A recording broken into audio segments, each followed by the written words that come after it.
Tracking well, and we're ready to talk business with a leader in the events industry, and that person is Lynn Lewis-Smith. Lynn is the CEO of Business Events Sydney and leads a global team of professionals spanning Europe, North America and Asia who are charged with securing global meetings of strategic, economic and social benefit to Sydney, Australia. Welcome to the Airs chat room, Lynn. We're excited to hear about the opportunities business events can bring to Western Sydney. And let's be specific, we're talking Western Sydney here. Okay, thank you. Thanks.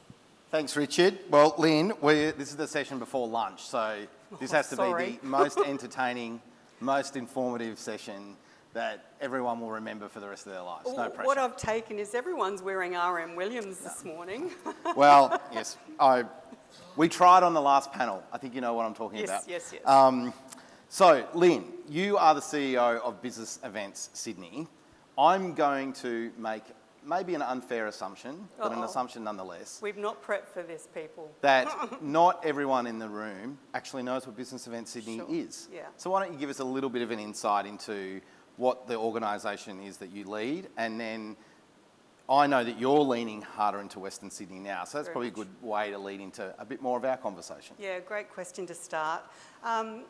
Yeah, it's great to be here. This is such an exciting forum. I talked to my team about Western Sydney and we're getting all geared up for the next 3 years. And I think we see the vision and we're going to have that unpacked in this next business plan. And I know Steve's doing the visitor economy strategy and revising that, and Western Sydney is going to be a big part of the conversation and the plan going forward.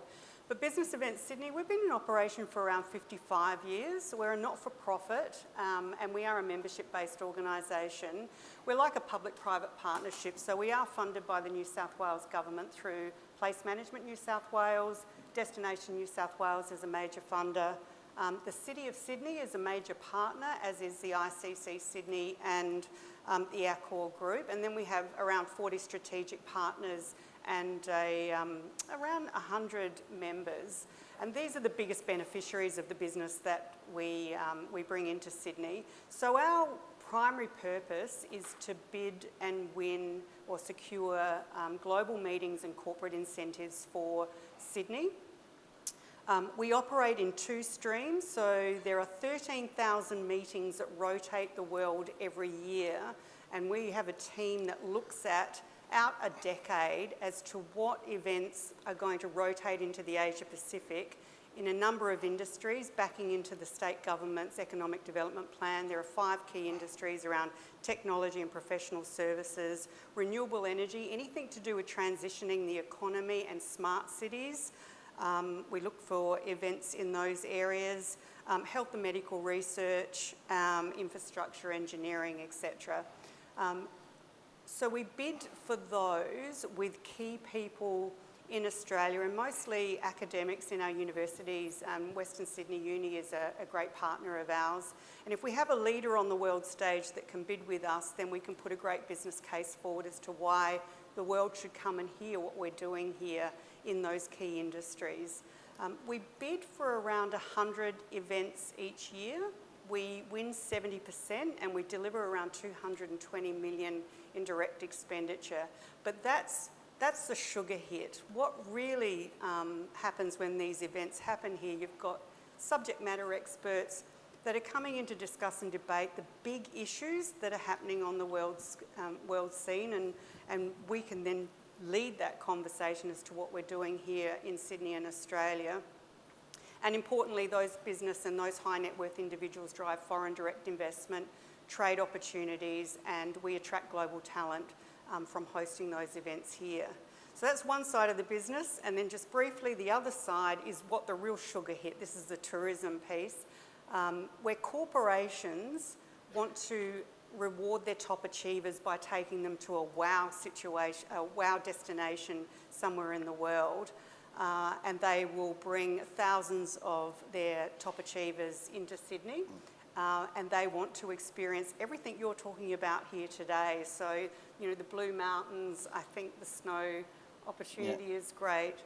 You've got the lakes, and I just see huge opportunity for that market, and predominantly we're working out of Asia, so those markets are going to come to life for Western Sydney with the new airport. When you say a meeting, you mean thousands of people attending. I do, yeah. Yes. Yeah. So Not 300. no, but tens of thousands of international delegates are coming in. coming to this one country. meeting Yeah. over 3 or 4 days. Maybe not one meeting, Well, but yes. cumulative, yeah. Yeah. Yeah. And then when you say incentives, you're talking about the recognition of corporations around the world Correct. rewarding high performers by paying for them to go to locations. Yeah.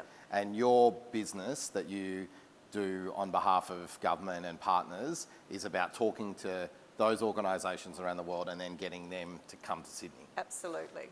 Yep, spot on. Okay, so Western Sydney, Yep. in the same way as we spoke with Steve earlier, probably is underrepresented in that space. So Yep. when you think about the customer and the journey that they go on, that you've seen in this business event space from what we might describe as sort of global Sydney, if we're adding Western Sydney into the global Sydney remit, Yeah. what does that customer journey start to look like from your perspective, and how do we start filling some of those gaps? Yeah, I think what Scott mentioned earlier, and I've been sort of on this mission in terms of the customer journey and customer experience that will come through Western Sydney International. So the airport's going to open up massive growth for the region, and what we're expecting, and the team are starting to have this conversation, particularly in the Asian markets on this corporate groups, is we want to re-engineer the whole itinerary, that it starts in Western Sydney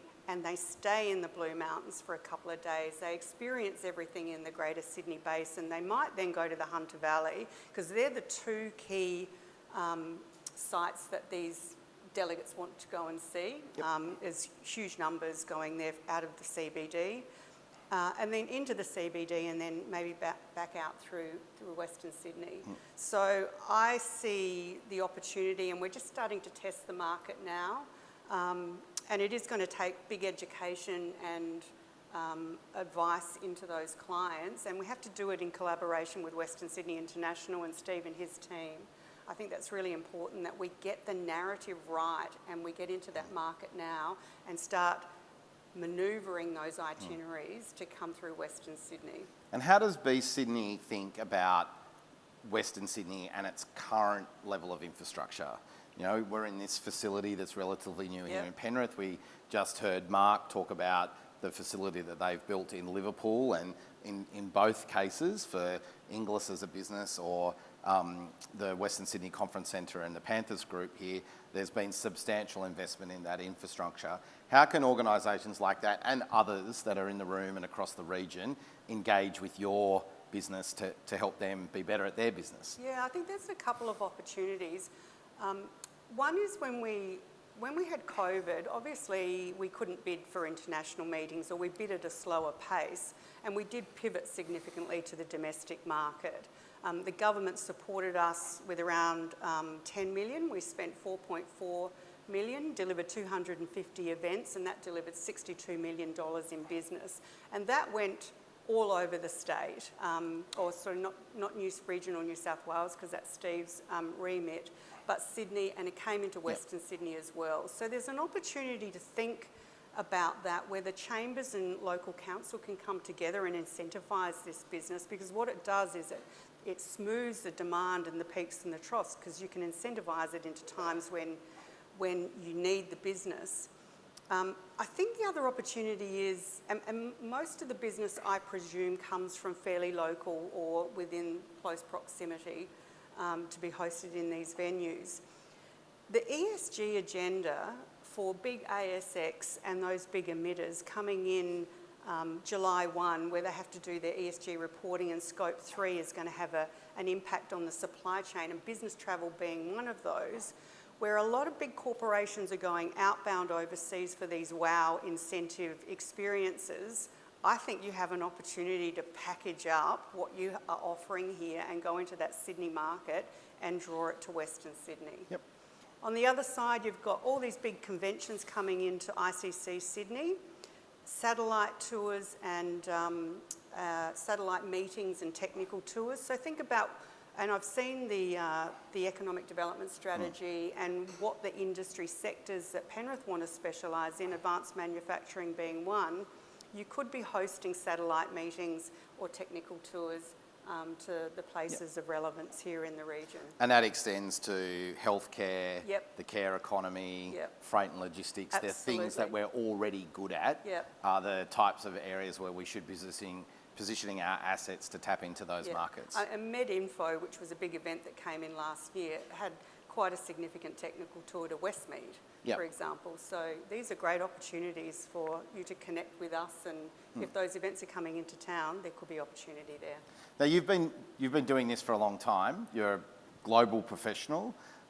You must look at Western Sydney and think there's a few things that Western Sydney needs to add to be a location that meetings and incentives want to go to. Give us some insights to what do you see as needs to be offered in Western Sydney that's not currently here yet? I think one thing that you have going for you is sustainability, and I'm seeing all the new buildings and everything that we're talking about today, and Bradfield's going to be a smart city.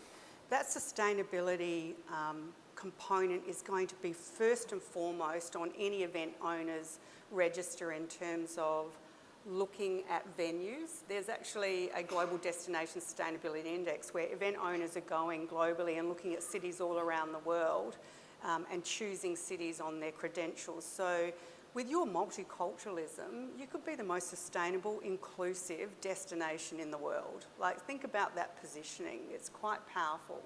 And I think in terms of the activities and attractions, it's all here. Yep. It's just, how do you tell your story? How do you bring that narrative together and make it easy in terms of itinerary, or if delegates are here, what their partners can be doing? I just think that, you know, with everything that I've heard today, and I know what international visitors are already doing in the area, the world is your oyster. But again, to the point, what is the customer journey? What is the experience?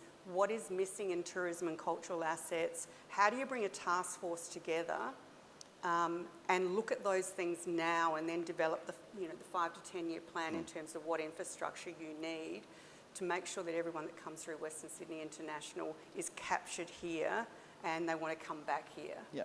And at the larger scale, do you think Western Sydney needs its own conference or convention facilities that are larger than these types of venues, something that's between this type of venue or what's at Warwick Farm and ICC? Is there a space in the market for that? There definitely is. I wouldn't be recommending another ICC Sydney, but I do think you could do something First Nations inspired, digitally enabled, culturally stunning at somewhere like Bradfield. Yep. And then you have a feeder.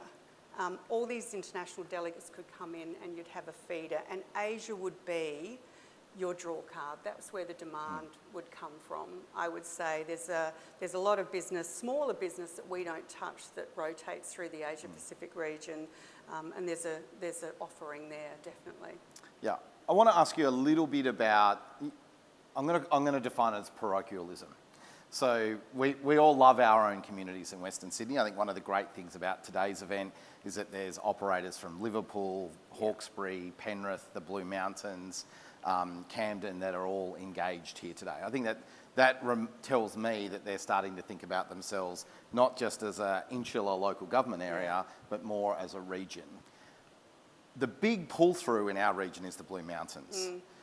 Just unpack that. You mentioned in your earlier comments the environment assets that people want to go to, the natural landscapes, are the Blue Mountains and the Hunter Valley.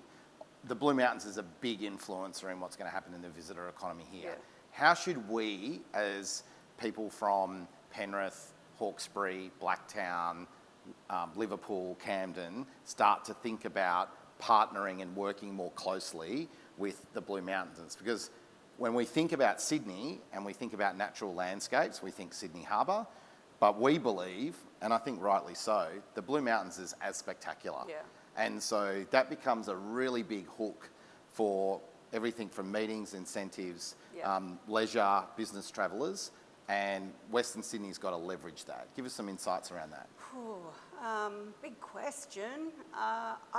I think, again, it's coming together holistically and looking at the customer you want to attract And then what does that itinerary look like where everyone gets a piece of the pie, not from the same piece of business, but you have multiple itineraries in the market that people can, or event owners can pick and choose from. And I think that corporate incentive market is definitely the sweet spot for the Blue Mountains and for anything else that continues on from there.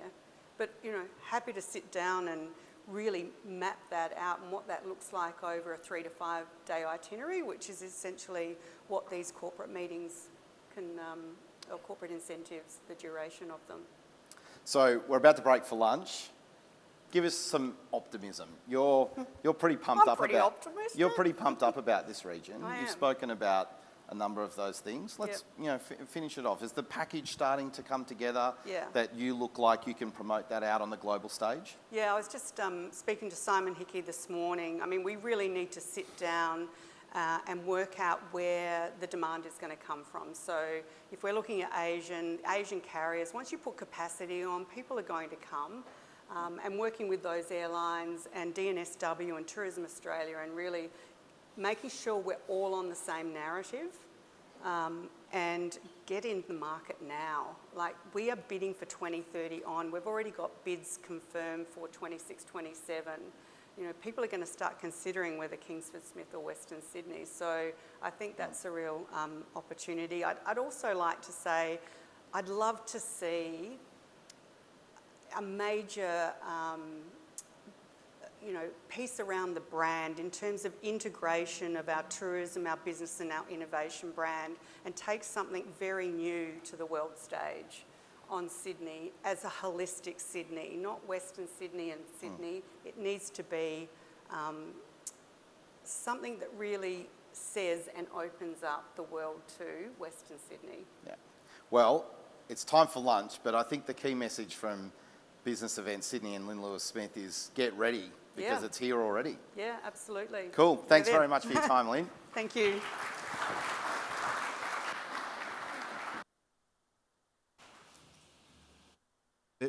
You heard it. It's time for lunch. Thank you, Lynn and Stuart. We've made it here, and we're going to wrap up this